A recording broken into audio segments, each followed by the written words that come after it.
ये प्रपत्र सभी बंदों के लिए अलग अलग होंगे कि कोई भी कॉलम खाली नहीं छोड़ना है। और सबसे जरूरी जो बच्चे परेशान होते हैं 16 नंबर आपको ट्रांजैक्शन आईडी यहाँ पर फिल करनी है। बहुत ज्यादा बच्चे परेशान होते हैं, किसी की जो आयु है 15 वर्ष वो 9th में हो जाती है, पहले से किसी फर्म मतलब कंपनी वगैरह में काम कर रहे हैं और कोई आपकी गिरफ्तारी वगैरह हुई है, आपको लिखना है कि आपके प्राप्तांक। हेलो फ्रेंड्स, आशा करते हैं कि आप सभी लोग अच्छे होंगे। तो दोस्तों यहाँ पर भी देख सकते हैं, एक बार मैं आपको दिखा देता हूँ। ये वो लिस्ट है जिसके अनुसार आपको अपने डॉक्यूमेंट तैयार रखने हैं। इससे पिछली वीडियो में हमने आपको बताया था कि हम सभी प्रपत्र फॉर्म जो कि डॉक्यूमेंट वेरिफिकेशन के समय फिल किए जाते हैं वो हम आपको अपनी वीडियो के माध्यम से फिल करके दिखाएंगे। ये 4 प्रकार के प्रपत्र होते हैं, चारों को बड़ी सावधानी पूर्वक भरना होगा। और ये भी हम आपको बताएंगे कि ये प्रपत्र ये फॉर्म आपको कहाँ मिलेंगे। तो पहले देख लेते हैं कि आपको किस प्रकार से ये प्रपत्र फिल करने हैं। तो दोस्तों देख सकते हैं, ये प्रपत्र नंबर 1 है जिसमें 3 पेज हैं। आपको सेम टू सेम यही प्रपत्र फिल करके लेकर के जाने हैं डीबी के समय, डॉक्यूमेंट वेरिफिकेशन के समय। और ये प्रपत्र आपको घर से ही फिल करके लेकर के जाने हैं। जी हाँ दोस्तों, अगर आप वहीं जाकर के इनको फिल करते हैं तो आपको परेशानी का सामना करना पड़ सकता है, क्योंकि काफी बच्चे परेशान होते हैं। इसलिए हम आपको इन प्रपत्रों को पहले से ही फिल करके दिखाएंगे। यहाँ पर विज्ञापन संख्या लिखी हुई होगी। जी हाँ दोस्तों, यहाँ पर आपको नहीं लिखना, ऑटोमेटिक प्रिंटेड आएगा विज्ञापन संख्या जो कि लेखपाल की है। और आवेदन स्वीकार किए जाने की अंतिम तिथि भी लिखी हुई होगी। और यहाँ पर रजिस्ट्रेशन नंबर, आपका रजिस्ट्रेशन नंबर, ये मैं आपको क्लियर कर दूं, ये प्रपत्र सभी बंदों के लिए अलग अलग होंगे क्योंकि उनका नाम, रजिस्ट्रेशन नंबर, रोल नंबर उस पर लिखा हुआ होगा। और यहाँ पर रोल नंबर आपका दिया हुआ होगा। और आपको एक न्यू पासपोर्ट साइज फोटो चिपकाना है, जैसा कि हमने आपको पिछली वीडियो में बताया था कि आपको 4 से 6 न्यू फोटो लेकर के जाने हैं। तो दोस्तों फटाफट देख लेते हैं आगे इसमें क्या क्या आपको फिल करना है। यहाँ पर आपको पद नाम फिल करना है। ठीक है दोस्तों, यहाँ पर पद नाम में लेखपाल लिख देंगे। तो यहाँ पर आपको लेखपाल लिखना है। और अभ्यर्थी का नाम नंबर 2 पर यहाँ पर अंग्रेजी में खुद लिखा हुआ आएगा। जी हाँ दोस्तों, यहाँ पर मैंने केवल और केवल आपको समझाने के उद्देश्य से ये प्रपत्र फिल किया है। यहाँ पर इंग्लिश में नाम आपका लिखा हुआ आएगा और हिंदी में आपको नाम लिखना है। हिंदी में आपको नाम लिखना है। यहाँ पर देख सकते हैं दोनों नाम लिखने हैं, हिंदी और इंग्लिश में। इंग्लिश में आएगा लिखा हुआ, हिंदी में आपको लिखना है। और यहाँ पर पत्र व्यवहार का पूरा पता लिखना है। और नंबर 4 में यहाँ पर आप देख सकते हैं, आप जिस जिले और राज्य के निवासी हैं वो आपको यहाँ पर फिल करना है।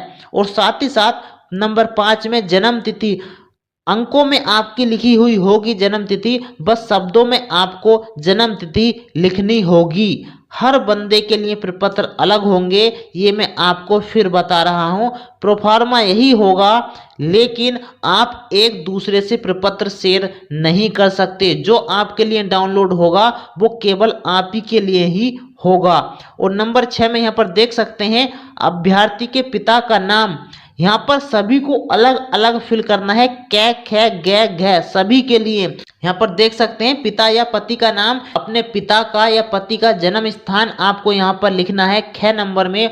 और गै में अंतिम पता लिखना है। घै में यदि पिता और पति ने राष्ट्रीयता बदली हो, मतलब कि किसी और देश की नागरिकता ली हो, तो वो भी यहाँ पर फिल कर देना है, वरना तो यहाँ पर नहीं कर देना है। यहाँ पर पिता और पति की नागरिकता लिखनी है कि मतलब वो भारतीय हैं, तो यहाँ पर हाँ लिख देना है। और 8 नंबर में यहाँ पर देख सकते हैं, यहाँ पर कास्ट का डिटेल विवरण लिखना है।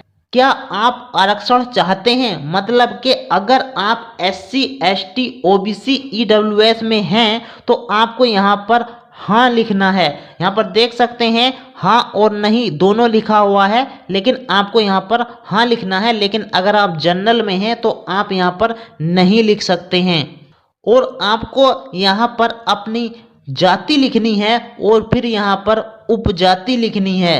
और यदि आप आयु सीमा में छूट चाहते हैं आप यहाँ पर हाँ लिख सकते हैं, वरना तो नहीं लिख सकते हैं। 9 नंबर में आपको लिखना है क्या आप विवाहित हैं या नहीं। हाँ और नहीं में यहाँ पर आंसर लिखना है।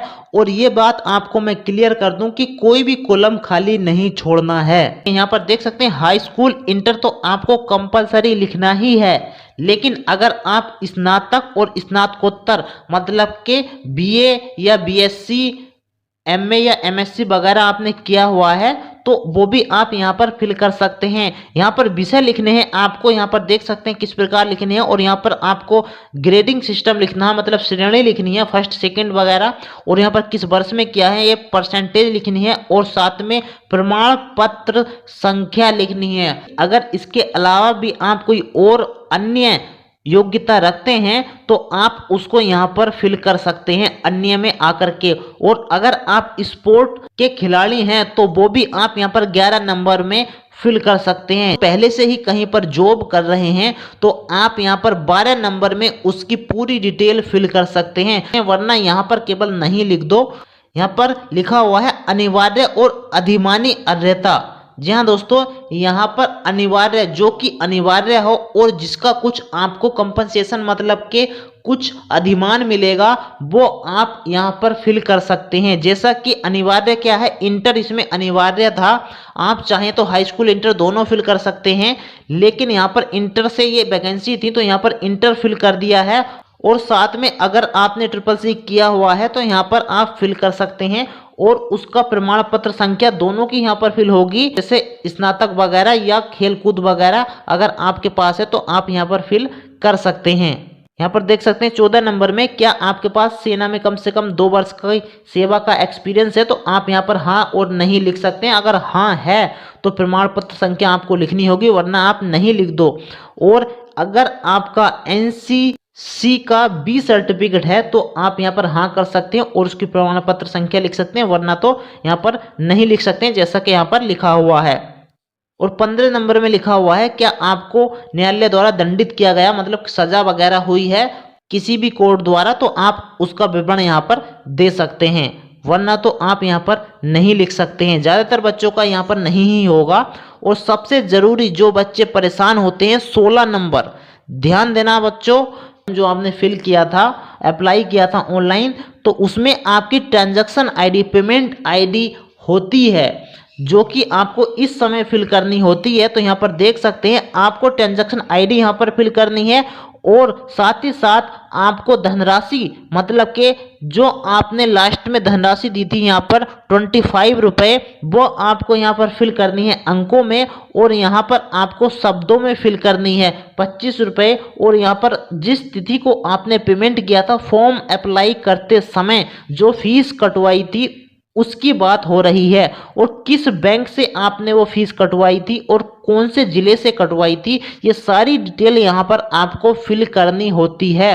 कुछ बच्चों के पास तो एप्लीकेशन फॉर्म होगा, उसी के अंदर ये सारी डिटेल होगी, लेकिन कुछ बच्चों के पास एप्लीकेशन फॉर्म नहीं भी हो सकता है। तो वो बच्चों को क्या करना है, ये डिटेल ऑनलाइन भी निकाली जा सकती है। जी हाँ दोस्तों, इससे संबंधित हमने वीडियो अपने चैनल पर डाली हुई है, अभी नहीं आज से कई महीने पहले हमने वीडियो डाली हुई है, बहुत पुरानी वीडियो है। उसके लिए मैं आपको बता दूं कि ये पोर्शन अगर आप फिल नहीं भी करते हैं तो भी चल जाता है, लेकिन अगर आप इसको फिल करके ले जाते हैं तो अच्छी बात है। अपना नाम लिख देना है और यहाँ पर अपने हस्ताक्षर लिख देने, पूरा नाम लिख देना, पूरा पता लिख देना। और जिस डेट को आप वहाँ पर जाएंगे, मतलब कि जिस डेट को आपका डीबी होगा, डॉक्यूमेंट वेरिफिकेशन होगा, वो डेट यहाँ पर आपको फिल करनी है। और साथ ही साथ स्थान, मतलब आप अपना स्थान यहाँ पर फिल कर सकते हैं कि आप किस स्थान से जा रहे हैं। यहाँ पर लिखा हुआ है प्रपत्र 2, यहाँ पर आपका नाम आएगा प्रिंट होकर के, यहाँ पर आपको कुछ नहीं करना, लेकिन यहाँ पर आपको पिता का नाम डालना है। अगर उपनाम वगैरह है, मतलब कुछ कोई उपनाम वगैरह है तो वो भी आप यहाँ पर लिख सकते हैं उसी के साथ में, जैसे किसी का कोई निकनेम वगैरह होता वो भी आप यहाँ पर लिख सकते हैं। माता का नाम लिखना है और साथ ही साथ इनकी राष्ट्रीयता वगैरह लिखनी है। जी हाँ दोस्तों, पूरी डिटेल से यहाँ पर देख सकते हैं, सभी कुछ लिखवाया जाता है। स्थायी पता लिखना है, तो दोस्तों यहाँ पर भी आपको पत्र व्यवहार का पता लिखना है 6 नंबर में। ज़्यादातर बच्चों का एक ही होता है तो ये एक ही हो सकता है, लेकिन कुछ बच्चों का अलग अलग भी हो सकता है तो वो अलग अलग फिल कर सकते हैं। यहाँ पर साफ साफ लिखा हुआ है नंबर 8 में 15 वर्ष की आयु से, जब आपकी उम्र 15 वर्ष थी उस समय से जो आपने शिक्षा प्राप्त की है स्कूल कॉलेजों में, उसका विवरण यहाँ पर फिल करना है। बहुत ज़्यादा बच्चे परेशान होते हैं, किसी की जो आयु है 15 वर्ष वो 9th में हो जाती है, किसी की 8th में हो जाती है, किसी की 10th में होती है ज़्यादातर। तो यहाँ पर बच्चों को समझ नहीं आता कि 8th से लिखें, 9th से लिखें या 10th से लिखें। तो मैं आपको बताना चाहूँगा कि यहाँ पर आप जो डिटेल फिल करेंगे वो हाई स्कूल से फिल करना है। अगर आपकी एज उससे पहले भी हो रही है 15 वर्ष तो कोई दिक्कत नहीं है, या थोड़ी बाद में भी हो रही है कोई दिक्कत नहीं है, आपको हाई स्कूल से फिल करना है। यहाँ पर हाई स्कूल की पूरी डिटेल फिल करनी है कि कौन से स्कूल से आपने किया है, और प्रवेश की तिथि ध्यान देना है। यहाँ पर प्रवेश की तिथि कहीं पर लिखी हुई नहीं होती है आपकी मार्कशीट वगैरह में, तो ये आप अपनी तरफ से लिख सकते हैं। जुलाई की कोई भी तारीख आप यहाँ पर डाल सकते हैं। छोड़ने की तिथि, हाँ छोड़ने की तिथि होती है मार्कशीट के अंदर, तो आप वहाँ पर देख करके लिख सकते हैं जो आपकी मार्कशीट में डली हुई होगी। वैसा ही इंटर है, और आपका अगर ग्रेजुएशन है तो ग्रेजुएशन फिल कर सकते हैं, पोस्ट ग्रेजुएशन है तो वो भी आप फिल कर सकते हैं। यहाँ पर लिखा हुआ है कि अगर आप पहले से किसी फर्म मतलब कंपनी वगैरह में काम कर रहे हैं तो उसकी डिटेल आपको यहाँ पर फिल करनी है, और अगर आप नहीं कर रहे तो यहाँ पर नहीं लिख देना। यहाँ पर भी देख सकते हैं 10 नंबर में अगर कोई आपकी गिरफ्तारी वगैरह हुई है, कोई अपराध वगैरह किया है या दंडित किया गया, आपको यहाँ पर लिख सकते हैं उसकी डिटेल, वरना तो आप यहाँ पर नहीं लिख सकते हैं। वीडियो को पूरा जरूर देख लेना, क्योंकि मैं बार बार कह रहा हूँ आपको पछताना पड़ सकता है, इसलिए वीडियो को पहले पूरा देख लेना कि इस प्रपत्र में किस किस चीज़ों की जरूरत पड़ती है। तीसरा प्रपत्र आपको अपना नाम फिल कर देना, जैसा कि आपको पता ही है, पिता का नाम फिल कर देना है, जन्म तिथि है यहाँ पर फिल कर देंगे, स्थायी पता, पत्र व्यवहार का पता, कास्ट फिल कर देनी है। ध्यान रखना है यहाँ पर जाति और उपजाति दोनों फिल करना है, और यहाँ पर आपकी शैक्षिक योग्यता करनी है जो कि आपकी हायर एजुकेशन है। हो सकता है वो आपकी इंटर हो, स्नातक हो या परास्नातक हो, कोई भी जो भी आपकी हायर एजुकेशन वो आपको फिल करना है। और यहाँ पर एक बार फिर आपको पूरी डिटेल फिल करनी है। हाई स्कूल इंटर की तो कंपलसरी है ही, और अगर आप स्नातक भी लगा रहे हैं तो स्नातक की भी डिटेल फिल कर देना है। और यदि आप पहले कहीं पर काम कर रहे हैं या वर्तमान में अभी कहीं काम कर रहे हैं तो उसकी भी डिटेल आप यहाँ पर फिल कर सकते हैं, यहाँ पर देख सकते हैं। और अगर आप कहीं पर काम नहीं कर रहे तो यहाँ पर नहीं आपको लिख देना है। तो पूरी डिटेल फिल करने के बाद ये हो जाता है आपका पूरा प्रपत्र तीसरा। एक प्रपत्र और होता है चौथे नंबर का, वो भी मैं आपको दिखा देता हूं। तो दोस्तों यहाँ पर देख सकते हैं हिंदी, अंग्रेजी और गणित, ये तीनों विषय यहाँ पर लिखे हुए होंगे। बाकी विषय आपको अपनी तरफ से लिखने हैं, जो भी आपके सब्जेक्ट हैं आपको लिखना है कि आपके प्राप्तांक कितने हैं हिंदी में। यहाँ पर ध्यान देना, यहाँ पर लिखा हुआ है हाई स्कूल, इंटर, स्नातक, स्नातकोत्तर, जी हाँ दोस्तों, या फिर अन्य कोई परीक्षा यहाँ पर फिल कर सकते हैं। तो हाई स्कूल में आपके हिंदी में कितने नंबर थे, उसमें प्राप्तांक कितने थे, पूर्णांक कितना था। इसी के सामने इंटर में हिंदी में कितने प्राप्तांक थे और पूर्णांक कितना था, और इसी के आगे लिख देंगे हम स्नातक का, अगर आपका स्नातक है तो कितना प्राप्तांक था, कितना पूर्णांक था।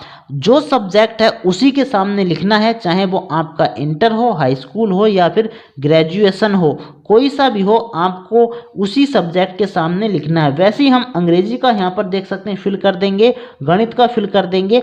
अब बात आती है अदर सब्जेक्ट की, तो यहाँ पर देख सकते हैं 4 नंबर पर जो भी आपके पास सब्जेक्ट हैं वो आप फिल कर सकते हैं। यहाँ पर देख सकते हैं इसी क्रम में आपको फिल करना है, ये कोई ज़रूरी नहीं है, बाकी 3 इसी क्रम में होंगे शुरू के, लेकिन ये 3 आपकी इच्छा है, कोई सा भी कहीं भी आप फिल कर सकते हैं, लेकिन बस उसी के सामने उसके प्राप्तांक और पूर्णांक आपको फिल करना है। और अगर कोई समस्या आती तो हमें कमेंट करना है। यहाँ पर देख सकते हैं नीचे इनका योग करके लिखना है, ध्यान रखना, नीचे इनका योग करके लिखना है, मतलब प्राप्तांकों का योग लिखना है आपको यहाँ पर कि कितने योग हुआ प्राप्तांकों का और पूर्णांक का कितना हुआ, और क्या आपकी श्रेणी बनी, मतलब सेकेंड डिवीजन है, फर्स्ट डिवीजन है, ये सभी में लिखना है आपको। हाई स्कूल में, इंटर